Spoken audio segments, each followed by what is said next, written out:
Ile mambo anafanyia Waluya ni mbaya. Uwezi kwenda kuleta Faruku hapa, yeye anaongea na wewe umenyamaza.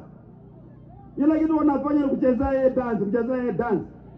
Alafu anaongea, ananawisha watu yetu, anasema sisi ni wajinga, alafu anaenda.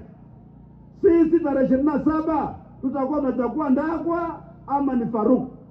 Sisi tumesema hiyo kura Waluya mko na choice mbili peke yake.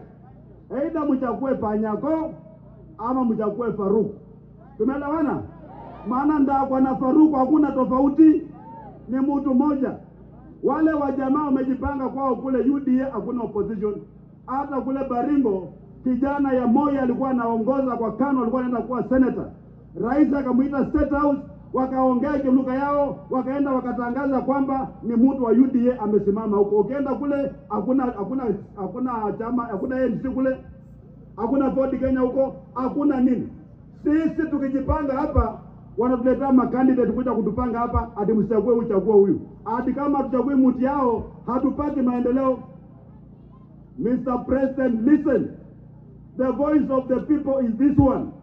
As long as we are paying taxes like everyone else, by election hawezi kudetermine maendeleo. Tutapata maendeleo because we pay